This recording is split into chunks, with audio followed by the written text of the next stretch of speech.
All right, guys. Look, I want to get back with you because tomorrow and next day, the end of this month, in Suicide Month. All right. So those who was having issues in terms of suicide, just want to kind of get a recap to it because lately at the churches every Sunday we always ask that question. A lot of people out there still want to commit suicide. But here's my thought. The only answer to, in my opinion, the only clear answer to it is biblical, which is the Bible. Jesus Christ, the Son of God. Now, that's the right answer that takes care of all our problems. But what I want to do is kind of talk maybe a little bit down on your level for those who may not believe in the Bible or believe in Jesus. Just kind of want to talk on you a little bit on that level as well, because as the song say, once I was lost and once I was blind, but now I see. All right. So we all go through these changes, and look, suicide is nothing new. Saul, the king, committed suicide back in the days of David, right? Judah in the New Testament, when betrayed Jesus, committed suicide.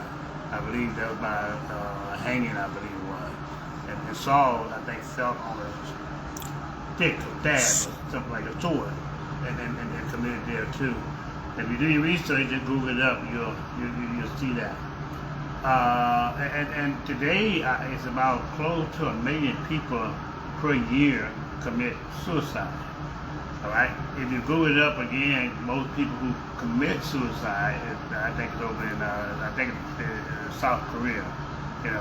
In the United States, it's about out of every 100,000, roughly about 10% or something like that, or 3%, right in that area there. But any percent is too much. Okay? Any percent is too much. So my whole situation is here, look, you go through tough times. Some of you have families and want to take care of your family, but don't have enough money coming in to be able to take care of them. You lose your job, can't get your kids to school, can't get an apartment, credit is messed up, and the kid is hungry, no bed to sleep on. You go through a divorce, you go through depression, you go to all these things. You go through a situation on the job, or you lose a loved one. And most senior citizens at the highest rate commit suicide, senior citizens, because they get lonely. They get, my age, older. I'm 76, all right? And but they get lonely and nothing to do, and like nobody wants them, seem like, with the holidays and things of that nature too. And they commit suicide. So you're around a senior citizen, do kind of hug them, kind of visit them and do those things well. And for the young people, because a lot of young people get lost, don't know what to do, they finish school, they finish high school, they get their degree, but they can't get the job still, And so a lot of them get out and go out and drink, do drugs, dating different people, doing all kinds of things out there. That's not the way to go. You see all this other stuff on the internet, like what's his name, Puppy Daddy, I think his name is. All this other kind of carrying on, people doing things out there that are not pleasing in the eyesight of God. So look, why not do this way? And I promise you this though. Look, 6 months from now, if you continue to go that route, you're going to be 6 months the same way of working. Why not try it this way? Why not the next 6 months? Try going to church every Sunday. Try getting in the Bible, reading the Bible every night. Try if you can tithe in church. Give it a shot. I mean, in 6 months, you're trying something different. But I guarantee you, if you focus on Jesus, your life's going to be unchanged. Not that I can promise you, all right? And how did I know that? Because, I once had some of the same problems. Now, I've been blessed that I never have thought about committing suicide, but I tell you what, I've been depressed though, you know. But nevertheless, that don't make me no better than you, you know, because we all got our different issues and our different ways and things of that nature. But when I got depressed, I stayed in church. When I lost my son, I got busy working, stayed in church, stayed singing with the North Fleet Brothers, things of that nature as well.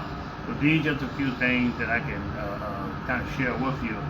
But still in all, look at it this way, if you have food to eat, a minimum wage job, I'm just saying this, you are still in the top 18% wealthy people in the world. Top 18% of the wealthy people in the world. If you just got food to eat, a place to live, you know, you're still in that top percentage. But think about this. Years ago, I was over in Cairo, Egypt, and I've never been the same. I used to complain. So I got to Cairo, Egypt, at the airport, in a taxi. So you had at that time about 3 or 4 million people, roughly, living in the city of the dead. So the city of the dead, you can move it up to, those are people that were living alive in the cemetery, living up in the tomb. Every day they sleep in the tomb because there wasn't enough houses and things over there. So I mean, they didn't have food to eat. It took me 2 or 3 hours to make a person take about $750 from me with about 4 or 5 kids and their grandfather up in the tomb of the city of the dead. It's right outside of the airport in Cairo, Egypt.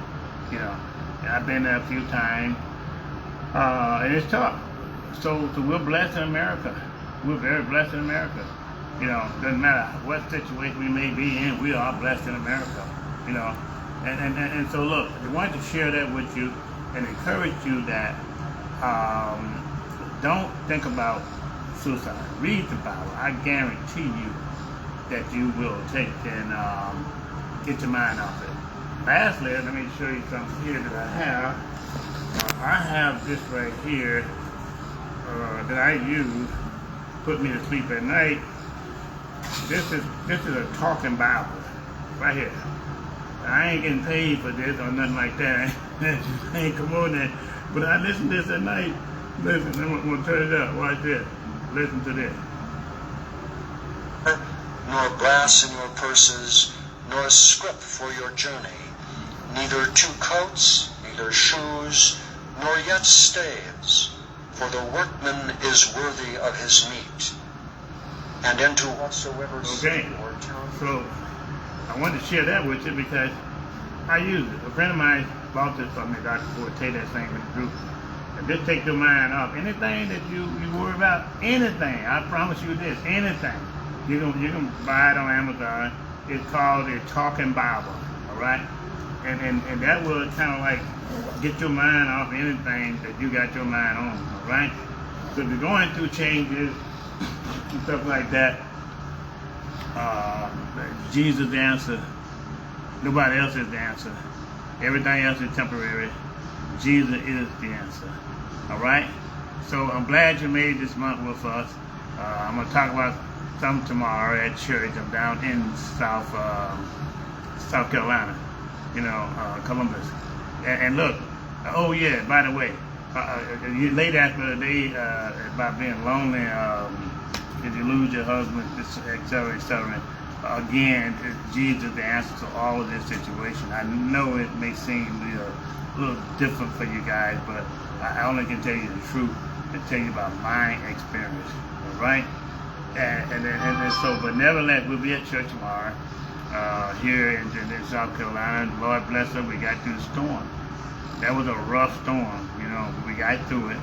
And prayed for the ones that lost loved ones, you know. It could have been any one of us, you know, and everything too. So look, I'm gonna keep on kind of encouraging you and stay in touch with you, but God bless you, and I'll talk to you soon.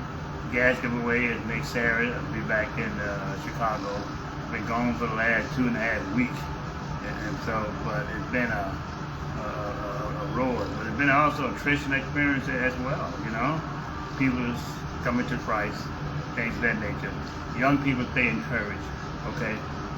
Every morning you wake up, it's a new day. The Lord is with you every day and just asking you to come over to his side. If he didn't want you to be there, he wouldn't have touched us and woke us up this morning, all right? God bless. Talk to you later.